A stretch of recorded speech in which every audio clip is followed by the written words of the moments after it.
Let's get to your top story, and that's the Champai Soren government in Jharkhand that formed last week after that massive political crisis following the arrest of Hemant Soren as the chief minister of the state. And just 2 days later, Champai Soren had to take over.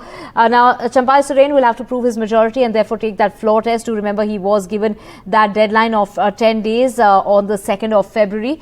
Now, the majority mark as far as the 81-member assembly is concerned is 41. The MLAs of the ruling alliance returned back to Ranchi. Do remember, they were taken away to Hyderabad. The JMM-Congress-RJD had set off the MLAs to the Congress-ruled Telangana in order to prevent any sort of poaching by the BJP. Now, Section 144 has been imposed near Jharkhand Assembly ahead of the special session, and the arrested former Chief Minister, who claimed he is the target of a huge conspiracy, has been allowed to participate in the trust vote as well.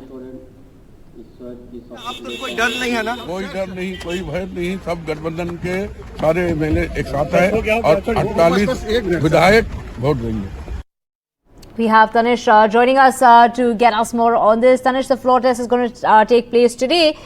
Given that Champai Soren, was given a time of 10 days, that's the kind of deadline he was given on the 2nd of February. But this is happening relatively quickly with him proving his majority, and that's expected today. Yes, of course, Divya. This was rather unexpected when, where the governor asked for the floor test, and the floor test is finally happening, on 2nd of, on 2nd of February, when Champai Soren was taking oath at the chief minister. At that very moment, the mobilization of MLAs started, and the movement of MLAs started, and the India bloc here, or also called the Mahagathbandhan here, started to move their MLAs to Hyderabad. But of course, yes, a floor test was awaited. Finally, that floor test has been, was called, and now,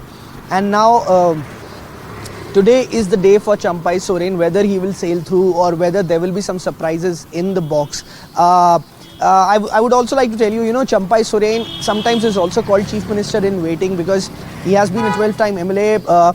But his name also came up last time after the elections, and last time when when there was a similar situation arrived, when there was a case registered against Hemant Soren a couple of years back, his name also came up at that time also.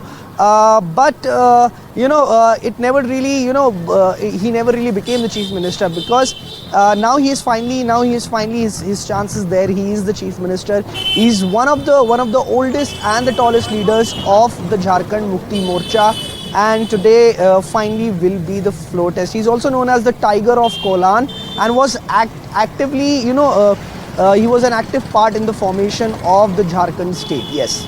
Right, Tanish. So the MLAs, like you mentioned, they've been brought back to Ranchi. Something the BJP has been asking, that if they're so sure of the numbers, if they have the majority, then why were the MLAs taken away to Hyderabad?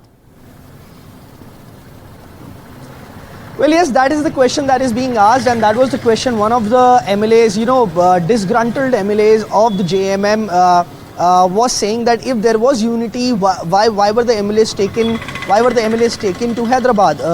And he also said that nobody asked him to sort of move with them to Hyderabad, and he would have also not moved. So yes, of course, that's the question. If they have the majority, and especially this kind of majority where the majority mark is 41, but they claim to have 48 in number, they claim to have 48 in number, but so what was the need to move there? There were actually speculations that there could be an attempt of horse trading, and we have seen in the past from other states as well.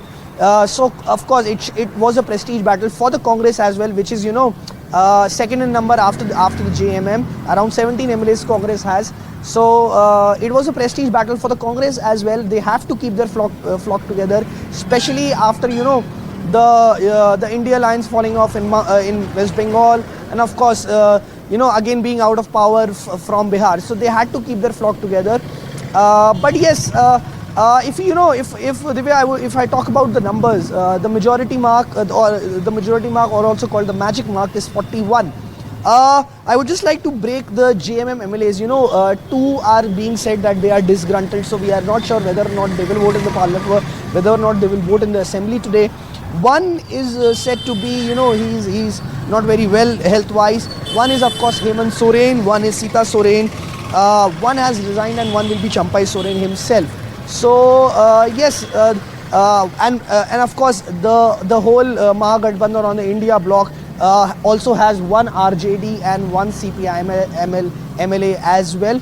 So all of them will be voting today. So if we count the numbers on our fingertips, it looks like it could be a smooth sailing, but we never know.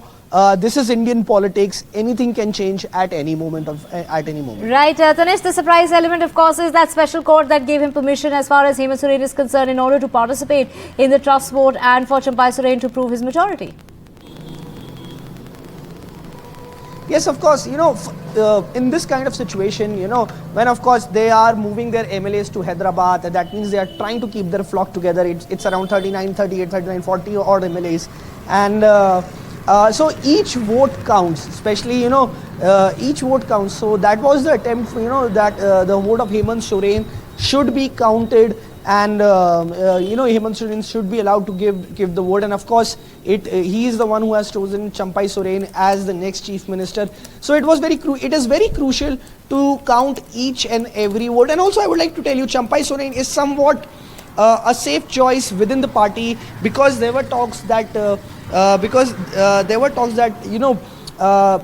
next chief minister candidate could be Hemant Soren's own wife, but then his sister-in-law raised objections that she has more experience, and the whole fiasco came out. But in the end, Champai Soren, one of the tallest leader of the JMM, was chosen. And yes, of course, as you were saying, Hemant Soren has been allowed to vote. That is because they want that each and every vote. There are only 81 seats. 2 are vacant. So each and every vote counts at this moment of time. At this moment, yes. Right. Thank you so much, Tanish.